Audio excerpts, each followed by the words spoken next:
ఓయ్! కాస్త నా ముచ్చట కూడా వినొచ్చు కదా! ఏం చేస్తున్నారు అందరూ? ఎలా ఉన్నారు? నేనైతే బాగున్నాను. మీరు కూడా బాగున్నారని అయితే అనుకుంటున్నాను. మొన్న మా హస్బెండ్ వాళ్ళ అమ్మమ్మ చనిపోయారని చెప్పా కదా! ఈరోజైతే ఆవిడది పెద్ద కర్మ అనమాట. అక్కడికొచ్చాము.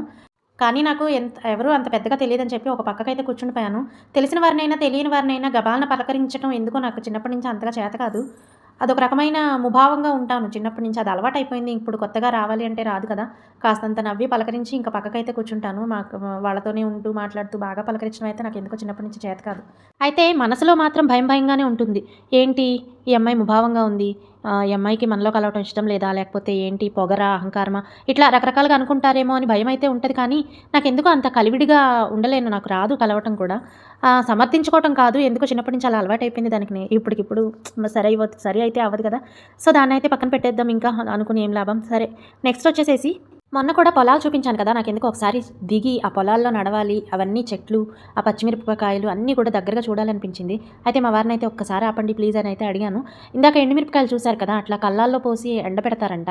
ఈ పచ్చిమిరపకాయలు ఉన్నాయి కదా! ఆ పచ్చిమిర్చినే పండు మిరపకాయలు అయ్యే వరకు ఆగి, ఆ పండు మిరపకాయలు అయిన తర్వాత వాటి మొత్తాన్ని తీసి కల్లాల్లో పోసి కాయలు కోస్తారంటారు కదా! మనుషుల్ని పెట్టి కాయలు కోయించేసేసి ఆ కాయలన్నీ కూడాను కల్లాల్లో పోస్తారట. అవన్నీ బాగా ఎండిపోయిన తర్వాత ఎండుమిరపకాయలు అవుతాయి కదా! అప్పుడు అవి ఎండుమిరపకాయలు అవుతాయంట. అంటే ఎవరికైనా తెలియని వాళ్ళు ఉంటే తెలుసుకోండి. తెలిసిన వాళ్ళు ఉంటే అబ్బా! నువ్వు చెప్పలా అని అయితే అనుకోకండి. ఓకేనా? అయితే నాకెందుకో ఒకసారి చూడాలనిపించి అడిగాను కదా! ఎప్పుడైతే ఒక చోటైతే ఆపారు. ఇంక దిగి పచ్చిమిరపకాయలు, అన్ని చెట్లు మొత్తం చూశాననమాట. ఎంతో ఆహ్లాదంగా అనిపించింది. అక్కడ వాతావరణం కూడా చాలా ప్రశాంతంగా, చల్లగా ఉందబ్బా! చుట్టూ పక్షుల కూతలు చాలా హాయిగా ఉంది. చాలా సేపు నాకెందుకో అక్కడి నుంచి కదలాలనిపించలేదు. కానీ స్కూల్ నుంచి పిల్లలొచ్చేస్తారు కదా అన్న హడావిడిలో వెళ్ళిపోయాం. చూసారా? అబ్బబ్బా! ఒక్క చెట్టుకి ఎన్ని కాయలొచ్చినాయో పచ్చిమిర్చి. అదిగోండి మధ్యలో పండు మిరపకాయలు కూడా ఉన్నాయి కదా! ఈ పచ్చిమిర్చే పండు మిరపకాయలుగా అవుతాయట. ఆ పండు మిర్చిని తీసుకువెళ్ళి కళ్ళాల్లో పోస్తే ఎండు మిరపకాయలు అవుతాయంట. చూసారా? గుత్తులుగా భలే ఉన్నాయి కదా! భలే ఉంటాయండి. దగ్గరగా ఫోన్‌తో తీస్తూ చూస్తున్నాను గదా! నాకు చాలా బాగా అనిపించింది. ఈ ఆకులు మాత్రం అడ్డొచ్చేస్తున్నాయి నేను వీడియో తీస్తుంటే. ఈ పొలాలు, చేలు చూసినప్పుడల్లా మా వారు ఒకటే రిపీటెడ్‌గా చెప్తూ ఉంటారు.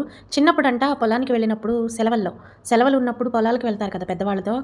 అప్పుడు వెళ్ళినప్పుడు భోజనం చేస్తూ చెట్టు నుంచి కాయ ఒకటి తుంపుకుని, ఆ కాయని నంచుకుంటూ అన్నం తినేవాళ్ళంట. అది ఎంత అసలు వర్ణించలేనంత హాయిగా ఉండేదసలు ఆ రోజులు అని చెప్పి ప్రతిసారి తలుచుకుంటూ ఉంటారు. ఆయన చెప్తూ ఉంటే నాకు కూడా అబ్బా! అని చెప్పి అనిపిస్తూ ఉంటుంది. ఆ రోజులే వేరు కదా! ఎలాగైనా సరే. ఎంత చక్కగా ఉన్నాయో చూడండి. బయట చూస్తే ఎండగానే అనిపించింది గానీ, ఆ పొలాల దగ్గర అందులోను చలికాలం ఒక 50% చలికాలం అయితే, ఇంకో 50% ఏంటంటే పొలాలు కదా! చాలా చల్లగా ఉందసలు. ఎండ అనేదే తెలియలేదు. మొన్న కూడా చెప్పాను కదా! నాకైతే చక్కగా ఒక కవర్ తీసుకొని, ఆ కవర్ నిండా చక్కగా ఈ కాయలన్నీ కోసుకొని, వేసుకొని తెచ్చుకోవాలనిపించింది. అంటే స్టోరేజ్‌లో స్టోర్ చేయటం ఇలా అన్నీ కాకుండా అప్పటికప్పుడు ఫ్రెష్‌గా తుంపుకున్నవి కదా! తింటాకి బావుంటాయన్నమాట. కర్రీలోకైనా, దేనికైనా సరే బాగుంటాయి. ముందు అయి తింటాకి ఎలా ఉంటాయి, ఏంటి అనే సంగతి పక్కన పెడితే, నాకిలా చెట్ల నుంచి తుంపుకుంటూ తీసుకోవడం అనేది చాలా ఇష్టం అనమాట. బాగుంటది కదా! నేను ఇంటి దగ్గర కూడా డాబా మీద మొక్కలు పెట్టినప్పుడు ఈ పచ్చిమిరపకాయ విత్తనాలైతే వేశాను. నాకు అస్సలు రాలేదసలు. అసలు కొంచెం కూడా రాలేదు మొలకలు. అవి చాలా కష్టం అసల. రైతుల కష్టం మామూలుది కాదసల. ఇంత పంట అవి చూస్తున్నాం కదా గుత్తులుగా. వాటిని చూస్తే అర్థమవుతుంది ఎంత కష్టపడితే ఈ కాపొచ్చిందో అని. చూడండి ఒక కాయ అయితే కింద రాలిపోయింది. చాలా నిగనిగలాడుతూ చక్కగానే ఉంది. మరి ఎందుకు రాలిపోయిందో ఎవరైనా తుంపారో పాపం. మనకెందుకులే అని అక్కడే పడేసాను మళ్ళీ. కాయలు తుంపుకునేటప్పుడు తీసుకుంటారులే అని చెప్పి. మనం తీసుకొని అలా చెప్పకుండా పర్మిషన్ అడగకుండా తీసుకొని రావడం కరెక్ట్ కాదు కదా! నేనైతే ఇంతగా ఎందుకు ఎక్సైట్ అవుతున్నానంటే, నేను పుట్టి పెరిగిందంతా విజయవాడలో కదా! ఇలా పొలాలు అవి ఎప్పుడు నేను చిన్నప్పటి నుంచి చూడలేదు. సో, అందుకని నాకెంతో హాయిగా అనిపించిందనమాట ఇట్లాగా.